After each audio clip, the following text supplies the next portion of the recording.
it's Emily, and today I have a book haul. I have collected a fair number of books since I did my last book haul. I'm not even sure if this is all of them, to be honest, but I have picked up a fair number of books, and I at least wanted to talk about the ones that I have acquired relatively recently, including at a library book sale. So I hope this is all of the ones I have received or purchased since I last did a haul. It was a while ago. I think I last did a haul in May or something. So this definitely isn't all of them, actually. There's got to be more that I'm missing, but I at least wanted to talk about a good chunk of them, and especially the ones that I got recently at this library book sale. So without further ado, let's just get into the books because there are quite a few of them. So I had a very successful time at this library book sale. I found quite a few things that I'm incredibly excited about, and I feel like I've read a decent number of the ones that I got at the last library book sale. I'll have to do a video where I actually go through all of those books that I hauled in my last book haul and actually make sure that I've read them. I feel like I've done pretty good about that. But one of the things I found was The Lies of Locke Lamora. This is the first book in the Gentleman Bastard series by Scott Lynch. So this follows Locke Lamora, and I think he's a thief, and a very well-known thief in this world, and I'm not really sure much else, to be honest, but I've heard it's a fantastic series, and I have heard that it's just a super well-done character dive into this world, and that it's just overall fantastic, and I'm really excited. I also found the first 3 books in the Wheel of Time series. There actually were more of them there, but I just wanted to go ahead and pick up the first 3 and kind of start from there, and hopefully I can find, if I can get through these before the next library book sale, then hopefully I can find some later ones in this series while I'm there. And again, I'm not actually too familiar with the plot of these books. I've just heard so many fantasy booktubers talking about them as one of their favorite series, and I've just heard that from enough people that since I found the first 3 and they were incredibly cheap, I just wanted to go ahead and grab them, and I hope I love the series as much as everyone else seems to. I also found Annihilation by Jeff Vandermeer. This follows a group of scientists as they explore an area that's kind of been off limits to humans for a long time. And I think that's just about all I know about it. I don't really know much about this one either. That's going to be a theme running through this entire video. But again, I found it at the book sale, and since it was cheap enough, I just have heard incredible things about this series. I know it's been turned into a movie, and I haven't seen that, and I haven't really heard much about the movie, but I've heard the books are fantastic. I also found the next 2 in the Wayfarer series. So I have A Closed and Common Orbit and Record of a Spaceborne Few by Becky Chambers. So this is the second and third book after The Long Way to a Small Angry Planet, which I read in August, I believe, and thoroughly enjoyed. So these aren't necessarily following the events, I believe, of The Long Way to a Small Angry Planet. I think these are 2 different companion novels that really help just build the world and are kind of part of the same universe. And I just loved her writing style. I loved everything about that book. And even if it doesn't follow those particular characters, I'm just excited to read basically anything else she writes because I enjoyed it so much, and I've heard that these are also incredible. I also found Darkest Shade of Magic by V.E. Schwab, and this is a series that follows a trilogy that follows a character as he goes between 4 different Londons. There's a red, black, gray, and white London, I believe, and he can transport between these 4 different parallel Londons, and I think he steals some things between the Londons and kind of brings things from one London to another, and that kind of gets complicated, I think is the premise of this. It sounds super interesting, so when I found it, I just went ahead and picked it up.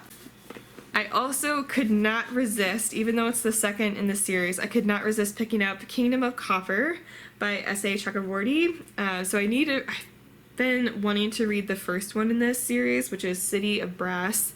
I've been wanting to read it for a long time, and so I found Kingdom of Copper, and I just went ahead and grabbed it, and hopefully I will be able to find City of Brass sometime soon or pick it up sometime soon. I think the third one's coming out early next year, Kingdom of Gold, I think it's called, and so maybe I'll prioritize this and read these two before the third one comes out. We'll see what happens and what I end up prioritizing.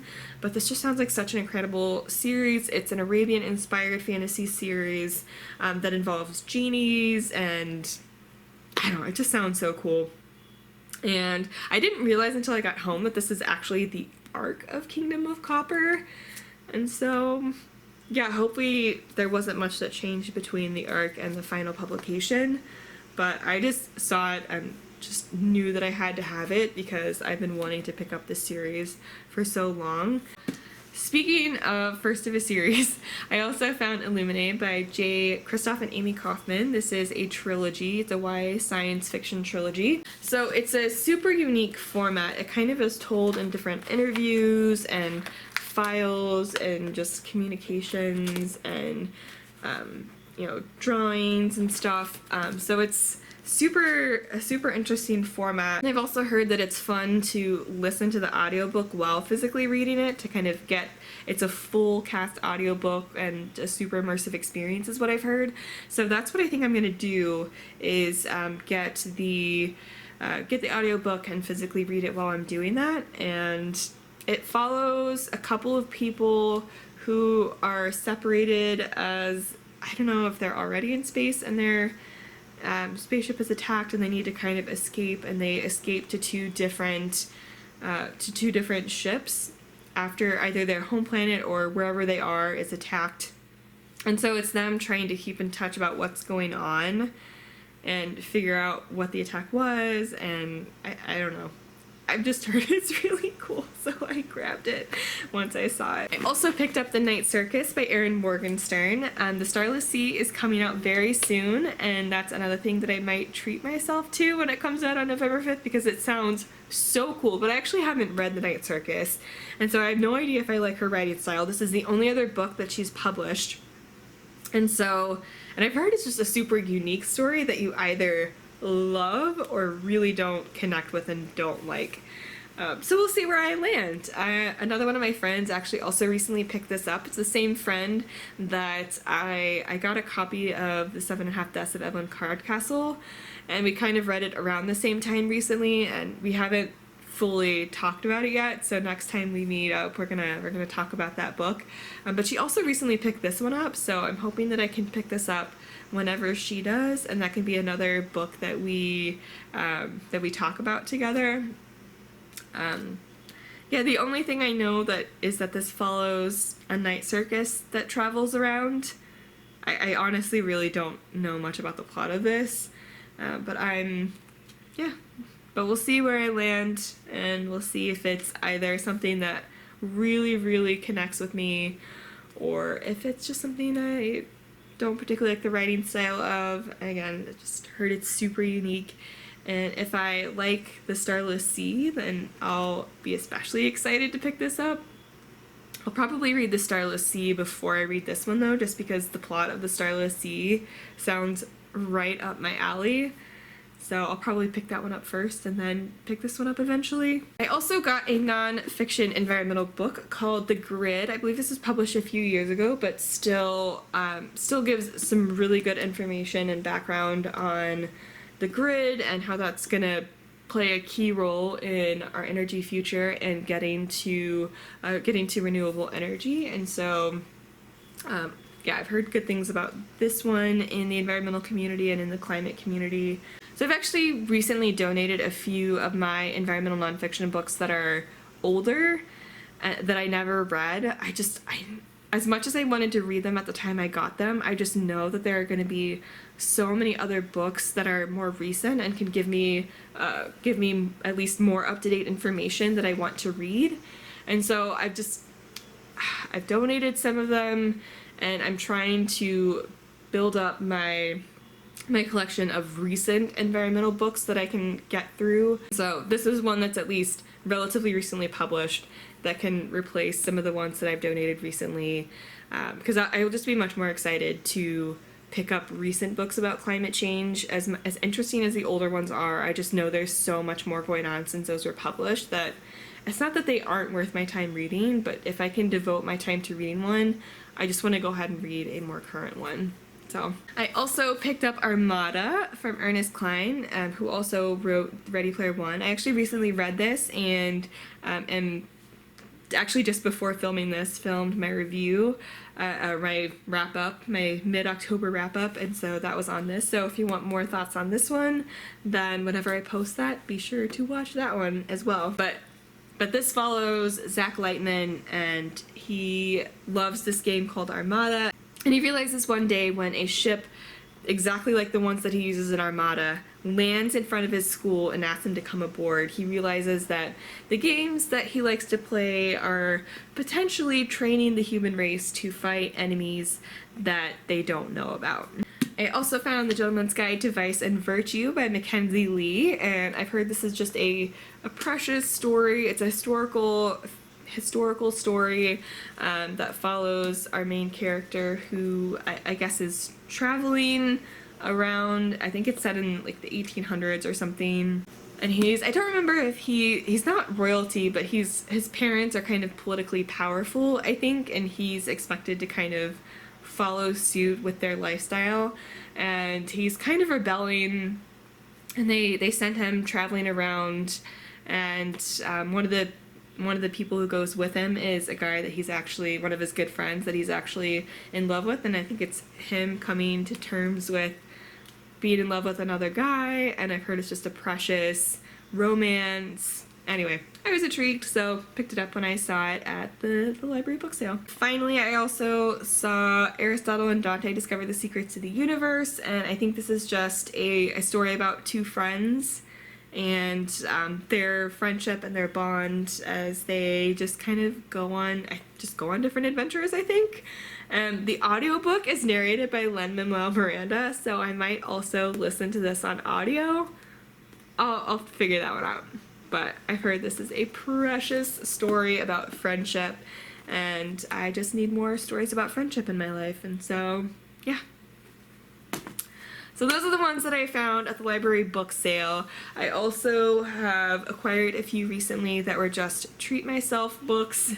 I got Pumpkinheads by Rainbow Rowell and Faith Erin Hicks, and it's a graphic novel when the art style is so precious.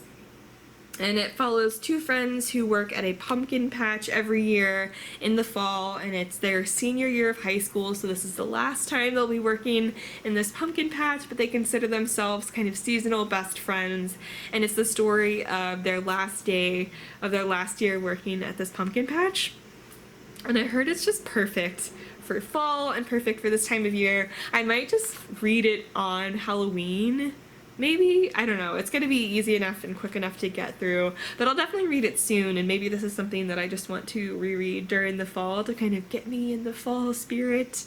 But yeah, this just seemed precious, and yeah.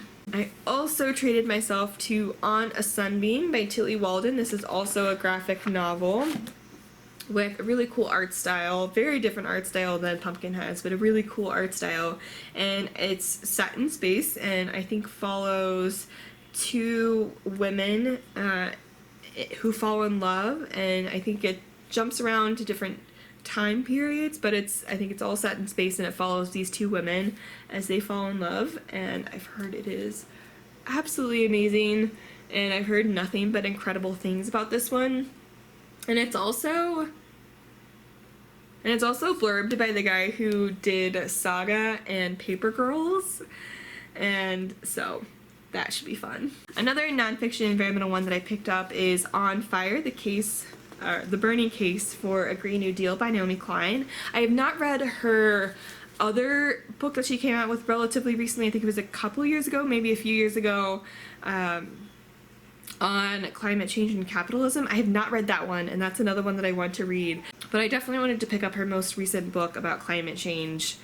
So I'm not really sure the structure of this book or how the story is told, or kind of what tidbits of information she researched for this book, but I knew I had to have it. I also picked up Sorted by Jackson Bird. Jackson is actually someone I knew in high school, and this is his memoir about coming out as a trans man, and I followed his channel. I'll be sure to link that below, but I've also followed his channel and absolutely love it, and so yeah, I just wanted to support him, and I'm really excited to read this one soon. I also think he narrates the audiobook for this, and so I might do both reading the audiobook and reading it physically. I'll have to see what I want to do with that one, but I really want to get to this one soon. This is one of the nonfiction ones that I want to get to in the very near future. So that's all for this video. These are some of the books that I have acquired recently that I'm really excited about. So let me know if you have read any of these books or are excited about any of these books, and which ones I should prioritize above others, if there are some that you really feel like I should prioritize. And I'll be sure to link my Twitter and Instagram down below. That's where I like to hang out. I'll also link my climate channel, where I talk a lot about climate change, or I'm starting to work on videos talking about climate change. And yeah, be sure to subscribe for more bookish content, and I'll see you in the next one.